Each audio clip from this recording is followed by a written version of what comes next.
Conferencias anuales celebradas en la Iglesia Trafalgar 32 de Madrid, los días del 9 al 12 de octubre de 2009, con el tema general El profeta Habacuc, por el conferenciante don Marcelino Alegría.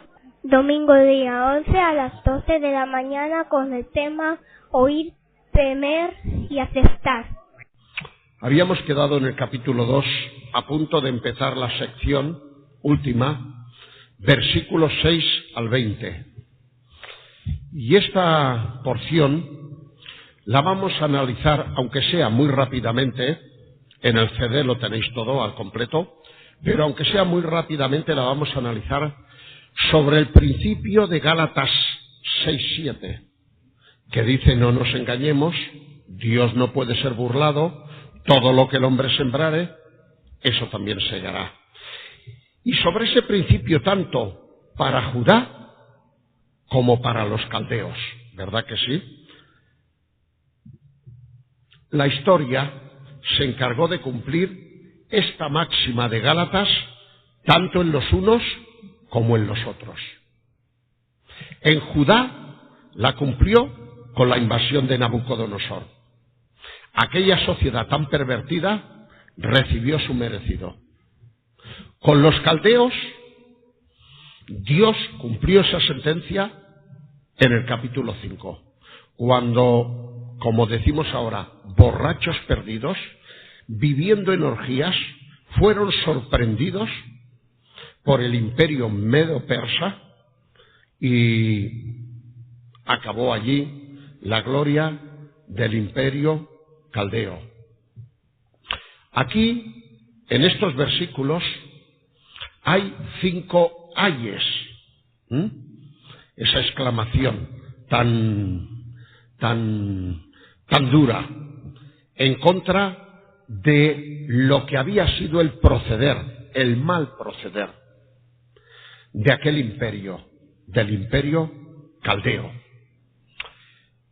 En realidad es Dios, como decía ayer, quien, haciendo de boca de aquellas naciones que habían sido invadidas, no solamente Judá, sino otras, que estaban ya hartas y que de alguna manera le pedirían también a sus dioses, porque no tenían el mismo Dios que los hebreos, que hiciesen justicia sobre los caldeos, ¿verdad que sí? Dios, haciendo de boca de estas naciones y con un cierto tono irónico de burla, le manda estos 5 recados a los caldeos. Hay un primer ay contra el robo y la avaricia. Y aunque solamente sea leerlo, comentar alguna cosita, lo vamos a hacer. Dice el versículo 6, ¿no han de levantar todos estos, esas naciones a las que me he referido, refrán sobre él y sarcasmos? ¿Veis? Ya entran en plan de ironía. Contra él dirán, primer ay del que multiplicó lo que no era suyo, ¿verdad que sí? Robo. ¿Hasta cuándo había de acumular avaricia? ¿Hasta cuándo había de acumular sobre sí prenda tras prenda? No se levantarán de repente, como así ocurrió en Daniel capítulo 5, no se levantarán de repente tus deudores y se despertarán los que te harán temblar y serás despojo para ellos. Pues sí. Hay un dicho que decimos en Cataluña, supongo que aquí se dirá igual, no quiero que nadie lo tome a mal, pero es lo que dice el dicho: a cada cerdo le llega su San Martín. Y es que se ve que para San Martín, según el calendario, es cuando más o menos hacen la matanza de los cerdos. Y entonces es un refrán que viene a decir, pues, que cada uno se encuentra con la horma de su zapato. Y el que hace y vive de una manera determinada, tarde o temprano le atizan. Esto es lo que aquí se está diciendo. Versículo 8. Por cuanto tú has despojado a muchas naciones, todos los otros pueblos te van a despojar a ti. no te vas a ir de rositas. A causa de la sangre de los hombres y de los robos de la tierra, de las ciudades y de todos los que habitan en ellas. Casi nada, ¿verdad que sí? Primero hay, que si tuviéramos tiempo nos detendríamos más, porque aquí hay expresiones muy duras y muy interesantes, pero que por lo menos vamos a repasar. Tanto la pregunta como el resto del contenido parecen ser de Dios, haciendo de boca de las naciones invadidas. Habían sido invadidas por saqueo, en principio, y también por recaudación de tributos. Ya sabéis que la moda en las naciones, incluido el Imperio Romano, con Israel, pues cuando cogían a alguien y invadían su tierra, normalmente ponían una serie de tributos que era lo que le interesaba, que era lo que les interesaba. Y muchas veces, si tenían que convivir y que mirar para otro lado, permitiendo mantener ciertos vestigios de la religión antigua, para que no se molestaran, lo permitían, como hizo el Imperio Romano con los judíos. Podéis tener vuestro Dios, a nosotros no nos interesa vuestro tema, pero vuestro maestro no paga los tributos, lo que nos interesa es esto. Versículo 8, por cuanto tú has despojado a muchas naciones, todos los otros pueblos te despojarán a causa de la sangre de los hombres, de los robos, etcétera, etcétera. Dice Abdías, como tú hiciste, se hará contigo. Y dice el Señor Jesucristo, porque con el juicio con que juzguéis, seréis juzgados. Y sabemos por la historia que en aquella noche fatídica para ellos, del capítulo 5, Ciro desvió el Éufrates a un canal nuevo y ayudado y apoyado por dos traidores, porque en esto siempre hay traidores, entró por sorpresa y acabó con ellos. Un segundo hay en contra de la injusticia. Versículos 9.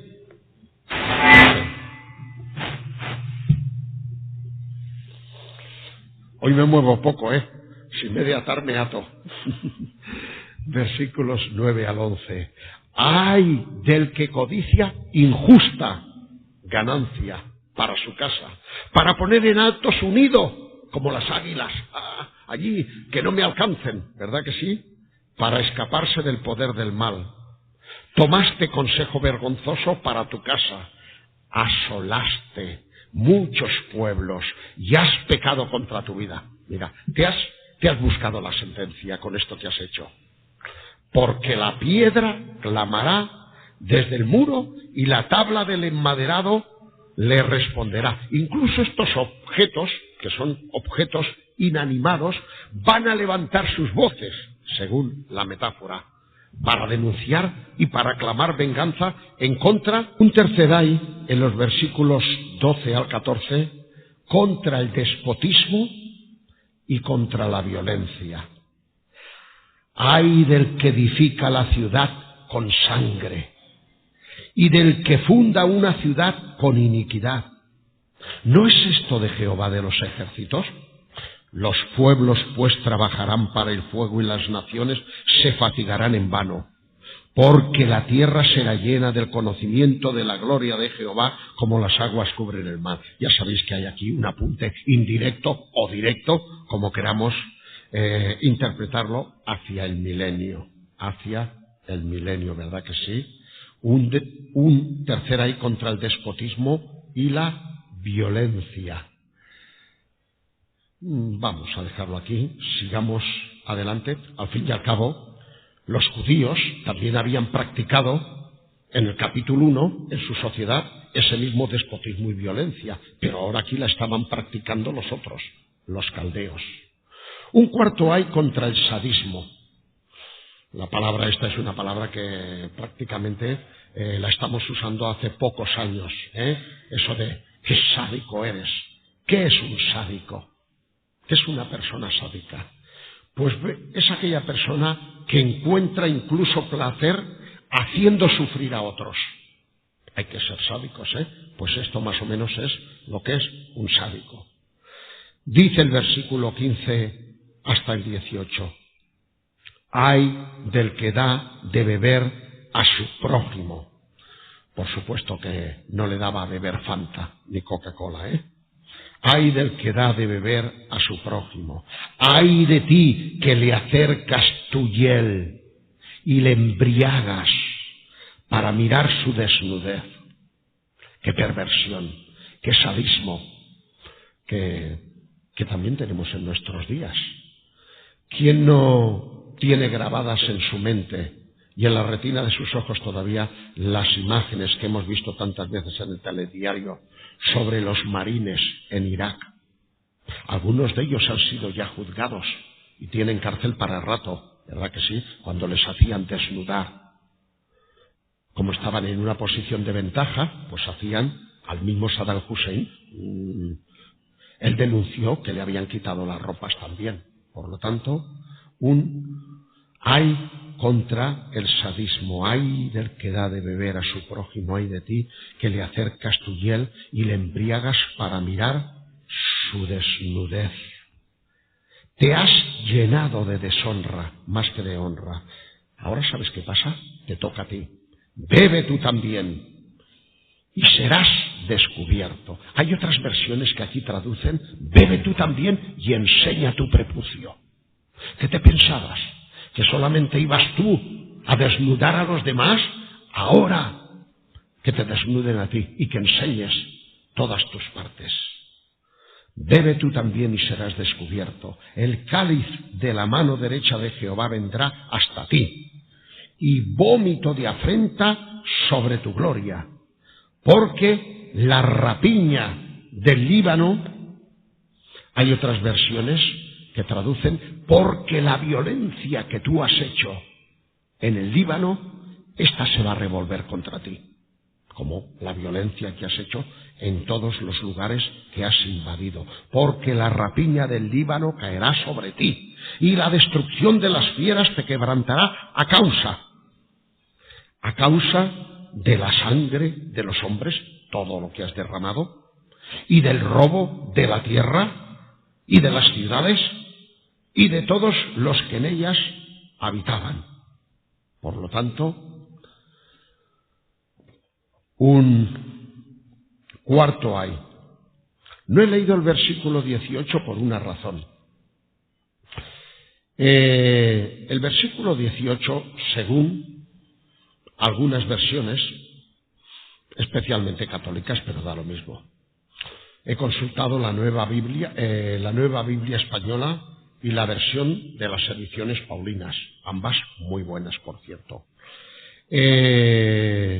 A ver, que no lo diga mal, porque no estoy mirando, la Nueva Biblia española, las ediciones paulinas no, era a otra referencia. En la Nueva Biblia española, el orden de los versículos 18 y 19 está invertido. Está invertido. Ya sabéis que esto también lo hacemos, o lo hacen los hombres, los traductores. Yo personalmente, sin querer entrar en debates, me parece muy acertada la inversión que han hecho estas Biblias solamente del orden de los versículos, porque creo que sigue mejor la idea. Es decir, que el versículo 18 no pertenecería a este ay que yo he dicho, sino que pertenecería al siguiente. Claro, lo que nos deja un poco confundidos es que el ay empieza en el 19, no en el 18. Nos hubiera gustado que hubiera empezado, pero vamos a leerlo de esta manera. Leeremos primero el 19 y luego el 18 como si viniera a continuación del 19. Ay del que dice, me he olvidado de hacer el enunciado, y es que este es el último ay en contra de la idolatría. Ay del que dice al palo, despiértate, y a la piedra muda, levántate. ¿Podrá él o podrá ellos enseñar? He aquí está cubierto de oro y plata, y no hay espíritu dentro de él. Vamos al 18. ¿De qué sirve la escultura? Según la idea que está trayendo. ¿De qué sirve la escultura que esculpió el que la hizo? La estatua de fundición que enseña mentira para que haciendo imágenes mudas confíe el hacedor en su obra. Es una consecuencia del 18. Y luego ya en el 20 es cuando viene esta expresión que he querido dar título de silencio. Después de lo que ya he expuesto, toda la tierra tiene que callar delante del Señor, porque Él es el soberano, porque Él es el solo justo, porque Él es el que pacientemente ha guardado su momento y ahora ha puesto en su sitio a los caldeos y antes puso en su sitio a los de Judá y posteriormente pondrá en su sitio a los otros y a todos y a nosotros también. Por lo tanto, lo que tenemos que hacer es silencio, como traducen otras versiones. Silencio, calladitos, porque estamos ante la presencia del Señor y hemos de reconocer que sus caminos siempre son los mejores. Cuando lo entendamos e incluso cuando no lo entendamos. Pero Él siempre tiene razones para hacer las cosas. Por lo tanto, aquí ya hemos terminado de una manera pues bastante deprisa esta sección. No quisiera, porque yo tengo especial interés en hacer aplicaciones espirituales, por lo que ya os dije, no quisiera pasar rápidamente a la otra sin haceros notar algo que yo he estado meditando durante este último tiempo. Cuando tienes en cuenta las fechas, porque las fechas son muy precisas, ya dijimos que era imposible que esta profecía se hubiera escrito, por las razones que dimos, en otros años que no fuera desde el 605 al 609. Sabemos por la historia, pero a ciencia cierta, que en el 589 Nabucodonosor invadió. Y sabemos por la historia que en el 539, 50 años después, empezó a regresar el primer grupo, el grupo de Ageo y de otros, hasta el año 70. Pues si tenemos en cuenta estas fechas, que son fiables, es más que probable, bueno, prácticamente es segurísimo, que Habacuc, el que escribe esto, y otros fieles como Habacuc, toda esta vindicación que aquí se hace de Judá, dándoles Dios a los caldeos lo que se merecían, toda esta vindicación no la pudieran ver con sus ojos. No la pudieran ver con sus ojos. Porque yo no sé los años que tendría Habacuc, pero no creo que tuviera 20 ni 30 ni 40. Porque había una distancia de 66 años. 66 años para que se viera cumplido esto. Más los que pudiera tener Habacuc, es imposible que él pudiese ver, pues, esto que aquí, en nombre de Dios, había dejado escrito. ¿Por qué quiero haceros notar esto, queridos hermanos? Yo tengo un tema, es el tema que más quiero. Cuando a mí la gente me dice, ¿tú de qué tema más quieres de todos los que has dado? Y solo lo he dado una vez, le tengo miedo, lo he dado en San Fausto. Y lo di cuando plegué voluntariamente de las conferencias. Alguien diría, ¿entraste en depresión? No, entré en realismo. Cómo me gustaba a mí el tema de las conferencias. Qué bien me sentía. Pero el Señor me hizo ver, pues ese tema que me preparé sobre la base de mi propia experiencia. Ese es el tema que más me gusta de todos los que he abordado. Dios impidiendo nuestra completa realización personal. Tengo títulos largos como mi cuñado, que aún los tenía más largos. Dios impidiendo nuestra completa realización personal. Y no es un título bonito, sin base. Me basaba en 3 personajes. David, permitirme, esto es un paréntesis, pero creo que vale la pena. David, quien había hecho tanto por Dios, y a quien se le caía la cara de vergüenza y descubrió que no era propio que él estuviera en un palacio y Dios estuviera allí tirado debajo de un puente. Hombre, ¿cómo puedo yo permitir eso? Te voy a hacer caso. Y mira que el deseo era bueno. Y además, desde el punto de vista humano, según nuestro enfoque, era quien se merecía hacerle casa. Pero Dios dice, no. No, tu hijo me dará. Es verdad lo que dices, yo necesito otra morada, pero no me la hagas tú. No te voy a permitir que me la hagas tú. Y uno dice, ¡ay, Dios mío, qué frustración más grande se llevó cuando se murió David! Y uno dice, ¡ay, por qué es tan malo Dios! ¿Por qué Dios no le deja a David al fin y al cabo cumplir con sus sueños cuando le tocaba a él? Dios da sus razones. Entonces no voy a entrar ahora. Pero David se quedó con las ganas. Moisés, un segundo ejemplo. Un hombre que ha hecho tanto por la tierra prometida. Es el que ha llevado todo el desgaste. Y cuando ya está a punto, Dios le dice, tranquilo.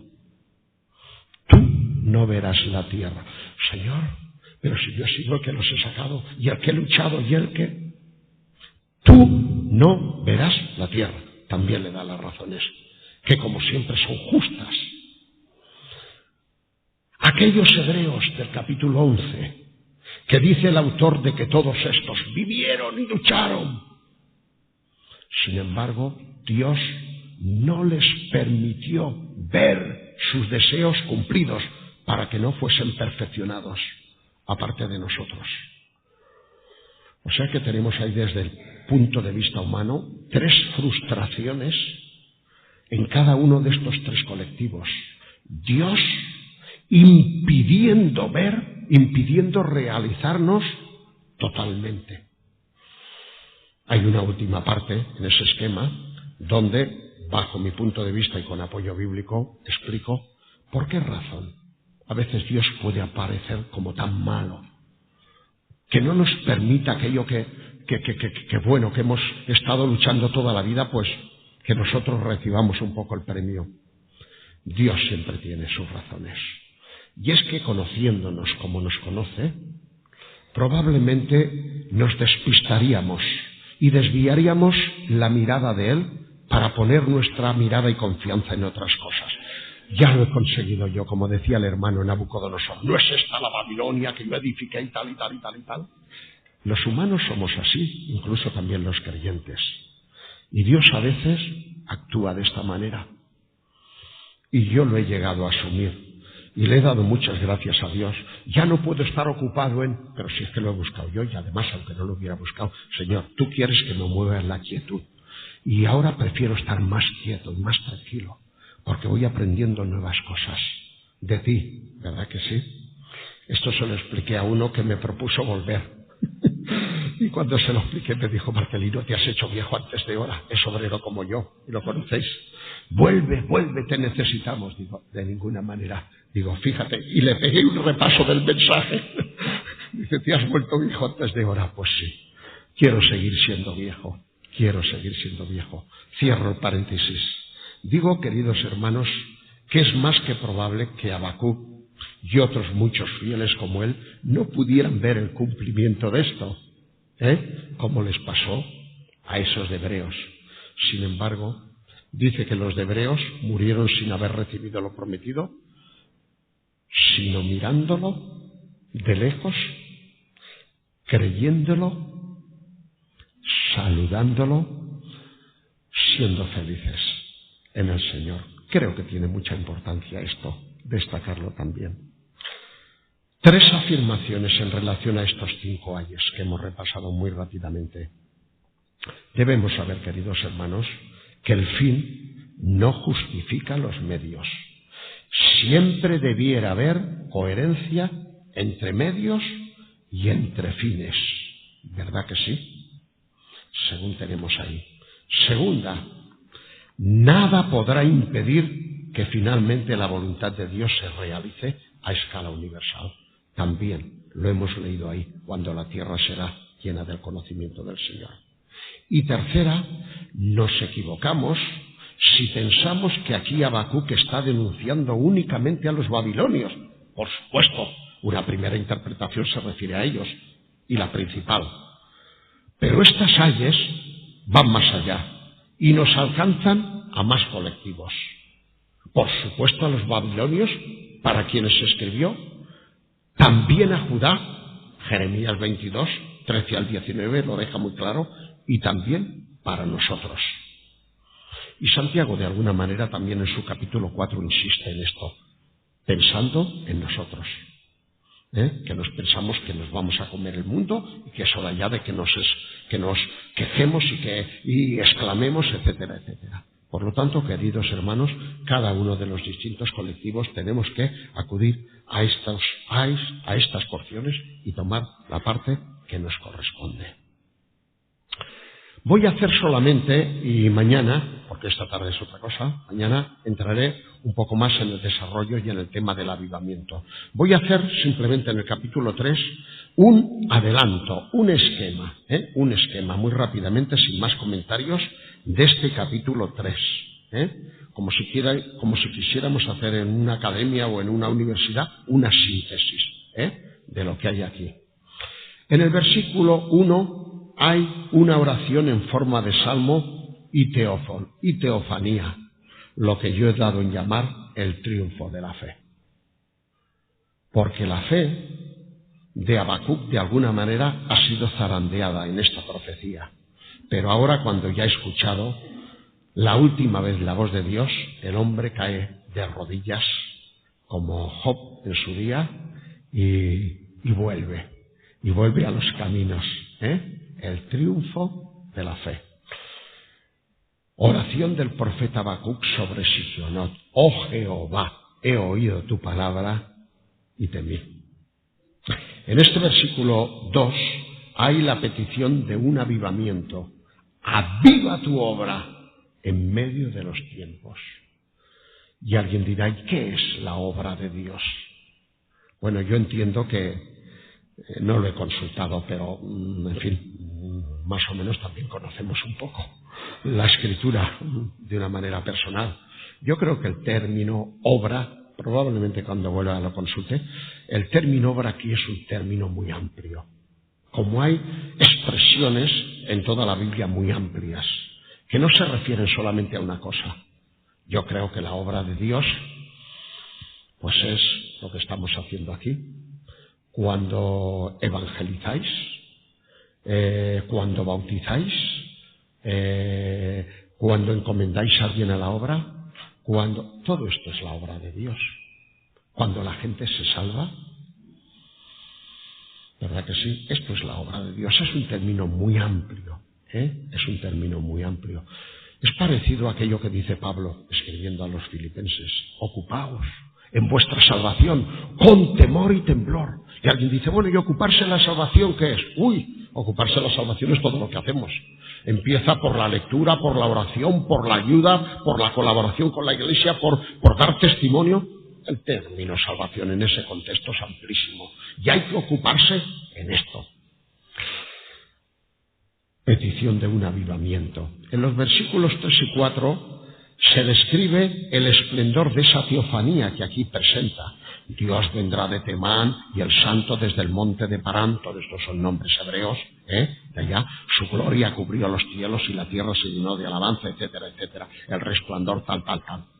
En los versículos 5 al 15 se describe el propósito y los efectos que produjo esa teofanía de Dios.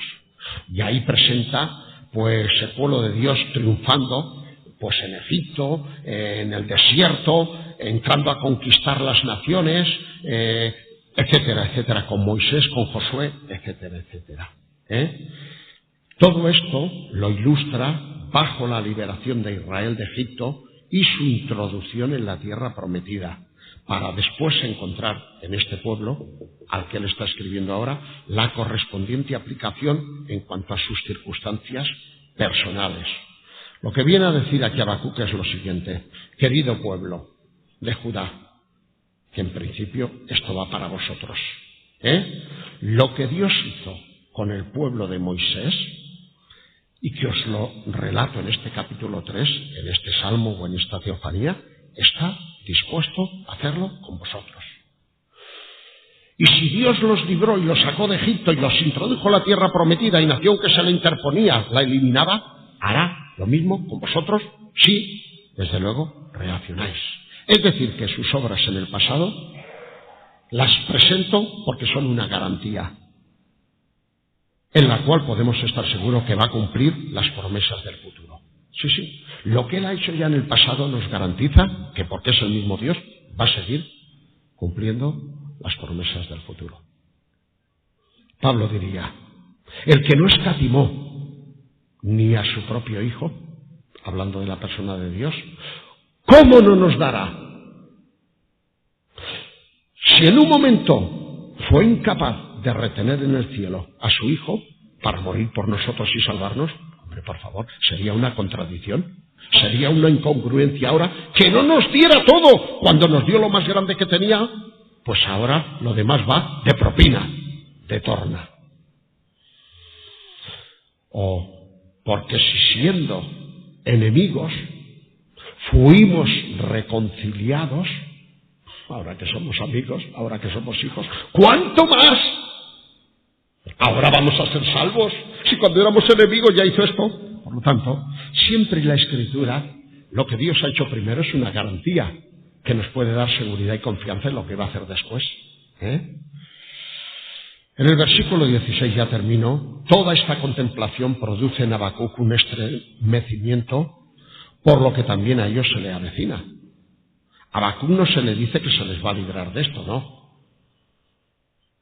Y cuando él explica, cuando él aquí ve lo que se les viene encima, dice que se estremeció y que entró pudrición en sus huesos.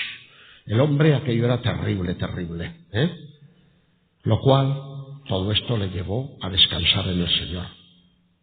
Y en los versículos finales 17 al 19 tenemos los resultados devastadores y su actitud personal frente a Dios ante la invasión que está por llegar.